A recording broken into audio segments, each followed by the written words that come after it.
Je vous propose un petit zoom sur des difficultés que vous pouvez rencontrer au moment de réaliser le bilan des forces.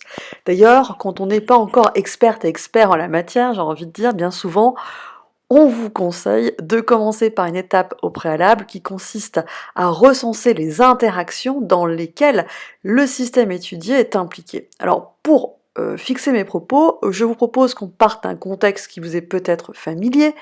Il s'agit ici d'un jouet, un astronaute qui est accroché, qui est suspendu par un fil, lui-même accroché au plafond. Et la question qui arrive dans le sujet en général, c'est réaliser le bilan des forces qui s'exercent sur le jouet, sur l'astronaute. Donc parfois, on peut être invité ou on peut avoir envie de commencer par l'étape qui consiste à recenser les interactions dans lesquelles l'astronaute, qui est ici le système qu'on étudie, et bien dans lequel ce jouet est impliqué. Alors, je vous rappelle qu'il existe deux types d'interactions, interaction à distance et interaction de contact. Pour faire simple, les interactions de contact sont celles qui impliquent un contact direct, donc là, il n'y a pas trop de soucis. Les interactions à distance, on peut recenser, par exemple, interaction de gravitation, tout ce qui relève du magnétisme, tout ce qui relève de l'électrostatique. L'électrostatique, par exemple, je prends un ballon de baudruche gonflé, je le frotte sur mes cheveux, ça a arraché, il y a un échange d'électrons entre mes cheveux et le ballon de baudruche, le plastique du ballon de baudruche frotté, on dira qu'il y a eu ici une électrisation. Donc là, j'aurai les cheveux hérissés, et donc ça, c'est un phénomène électrostatique. Le magnétisme, c'est typiquement quand il y a un aimant qui est présent au voisinage du système étudié. Et la gravitation, c'est à quel moment? Bien, si on fait une allusion à la loi, à la force de gravitation de Newton, il y a une action de gravitation à chaque fois qu'il y a deux objets de masse non nulle en présence, l'un proche de l'autre. Et on comprend bien, hein, vous vous rappelez de la formule, la force évolue comme l'inverse de la distance au carré, donc plus la distance est petite entre les deux objets, plus l'action va être grande, et surtout, plus la masse des objets impliqués dans cette interaction va être grande, plus l'effet de cette interaction va être visible. Alors, oui, effectivement, là, moi, actuellement, j'exerce une force de gravitation sur la table qui est devant moi, et réciproquement. Mais les effets de ces actions sont très négligeables par rapport à l'action exercée par la planète Terre, à la fois sur la table et à la fois sur moi-même. Et en fait, toute la difficulté pour vous, à mon sens, c'est de relever ce qui tient du non négligeable et du négligeable. Alors, tout ce qui est interaction de contact, ça pose pas de problème en général, mais c'est tout ce qui relève des interactions à distance qui pose problème.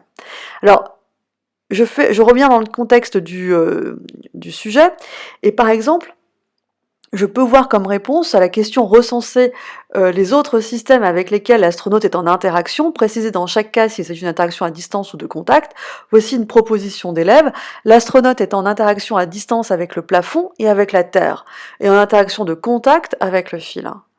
Bon, ben alors là, j'ai envie de dire, si les élèves en l'occurrence ici c'est un travail d'équipe, si les élèves considèrent qu'il y a une interaction à distance avec le plafond, ça sous-entend que c'est une interaction gravitationnelle. Donc dans ce cas-là, il faudrait aussi prendre en compte l'interaction de gravitation du fil sur l'astronaute. Donc interaction qui serait double, à la fois de gravitation, parce que le fil a une masse non nulle, à la fois de contact, puisque le fil touche directement l'astronaute. En fait, je pense que dans ce cadre-là, il y a une confusion. Souvent, l'erreur que vous faites, c'est de dire l'astronaute, le jouet, est accroché au fil, le fil est en contact avec le plafond. Donc, le plafond est en interaction avec l'astronaute par l'intermédiaire du fil. Et en fait, bah non, il n'y a pas de contact direct entre le plafond et l'astronaute.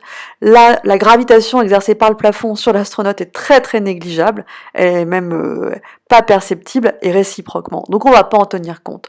Donc ici, dans cette réponse d'élève, l'interaction à distance est fausse, parce que si l'élève sous-entendait que c'était une interaction de gravitation due au plafond, bah celle-ci elle serait très très négligeable, il ne faudra pas en tenir compte. Si maintenant l'élève considère que c'est une interaction en fait du plafond sur l'astronaute par l'intermédiaire du fil, là encore ça n'a pas de sens parce qu'il n'y a pas de contact direct entre le plafond et l'astronaute.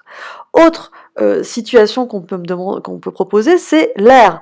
Donc un autre exemple de réponse qu'on peut voir, c'est par exemple, la troisième ligne, l'astronaute est en interaction de contact avec l'air. Alors c'est vrai, les particules, les molécules qui constituent l'air sont en contact avec l'astronaute. Mais en fait, ici, d'une part, l'action est très négligeable, Donc on voit pas effectivement l'astronaute écrasé par les molécules qui constituent l'air, hein, d'accord, par des forces pressantes. En fait, l'action de l'air devient à considérer lorsque l'objet est en mouvement. Typiquement, si je prends l'astronaute et c'est un jouet plein en plastique, que je le jette, il va avoir une trajectoire qui sera, comment dirais-je, assez facile à deviner. Si maintenant l'astronaute c'est juste un petit bout de papier, plat, d'accord, un petit dessin qui a été fait sur un papier, donc qui a été découpé, et si je prends ce petit astronaute et je le jette, vous comprenez bien que l'action de l'air va cette fois ne pas être négligeable sur l'astronaute. Il va opposer moins de il va opposer moins de résistance à l'action de l'air, donc il va subir. Donc effectivement, l'air, on peut prendre en considération, mais il est important de dire que dans ce cas-là, son effet sera fortement négligeable, et en fait, le seul moment où vous allez devoir vous poser la question, c'est est-ce que les effets de l'air sont négligeables ou pas sur le système étudié, c'est quand le système étudié, en général, est en mouvement. D'accord? Donc si vous avez un objet très massif, comme par exemple une boule de pétanque, que je vais par exemple jeter, typiquement, l'effet de l'air sera négligeable sur la boule de pétanque, en général. Si maintenant je prends un volant de badminton que je vais jeter, là, en général, les effets de l'air sont pas négligeables. Donc, dans notre situation, si je néglige ce qu'on pouvait considérer comme l'action de gravitation du plafond sur l'astronaute, parce que son effet est quasi nul, hein. Si je néglige l'air, parce que l'astronaute ici n'est pas en mouvement, eh bien, l'astronaute est en interaction avec deux autres systèmes. La planète Terre, que vous oubliez tout le temps, la preuve, c'est si je coupe le fil, l'astronaute va tomber sous l'action de la Terre, et l'action du fil qui va éviter justement la chute de l'astronaute. Interaction à distance pour la planète Terre, interaction de contact pour le fil. Donc ça s'appelle un diagramme objet-interaction. Ici, l'objet qu'on étudie, c'est l'astronaute, donc on devrait dire un diagramme astronaute-interaction. On recense donc les interactions non négligeables, sous-entendu. C'est ça qui est un peu compliqué dans les énoncés de physique, c'est souvent il y a de l'implicite.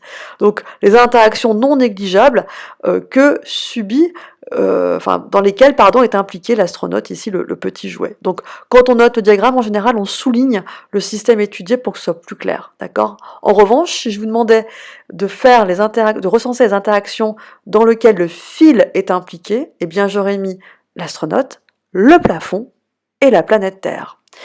J'espère que c'est un petit peu plus éclairant maintenant sur le genre d'erreur que vous pouvez faire dans ce genre de contexte.